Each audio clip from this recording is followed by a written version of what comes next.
Yon! Welcome back mga paps! Ito na ang Game 1 ng Minnesota Timberwolves versus Phoenix Suns. Home court ng Minnesota Timberwolves at dumating pa itong si Anthony Edwards gamit ang kanyang Cybertruck. Pero bago yan mga paps, natapos na ang Game 1 sa Eastern Conference ng Cavs at Magic. Nilaro ang Game 1 sa home court ng Cleveland Cavaliers. Si Donovan Mitchell ay nag-ambag ng 30 points, 3 steal at 3 3-points made para pangunahan ang kampanya ng Cavs at maging 1-0 ang series.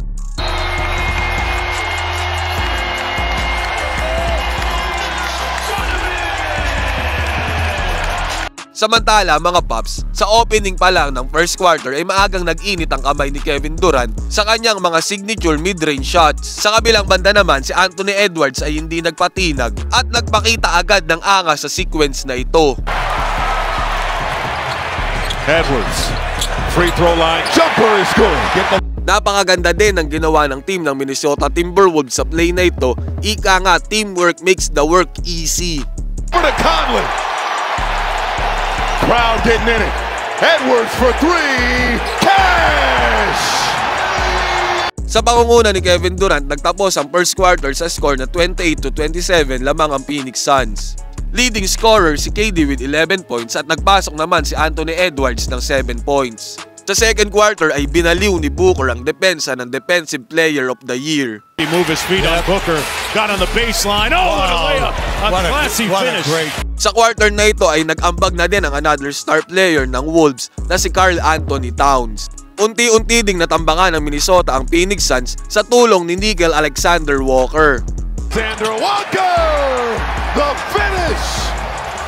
Nagtapos ang first half sa score na 61-51 lamang ang Wolves. 13 points para kay Towns at 12 points naman kay Alexander Walker. Sa third quarter ay nagparamdam na para sa Phoenix itong si Bradley Beal at bumukol agad ng 3 points. Pero hindi ito sapat para baguhin ang tempo ng laro dahil ang duo ni Karl Anthony Towns at ni Anthony Edwards ay mahirap pigilin sa opensa.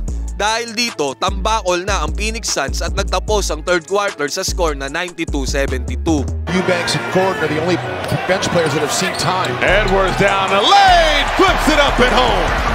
Sa fourth quarter ay sinubukan ni Kevin Durant na ibuhos ang kanyang 100% para makahabol sa Timberwolves. Dito niya nakuha ang kanyang pang 25 points sa laro at ito na ang kanyang pang 127 na beses na umiscore ng 25 points mataas sa playoff game.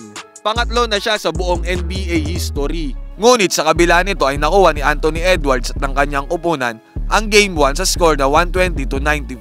Umiscore si Edwards ng 33 points sa loob ng 36 minutes at si KD naman ay 31 points sa loob ng 39 minutes. Minnesota leads the series to 1-0 at gaganapin ang Game 2 sa home court ng Wolves sa April 23, Tuesday.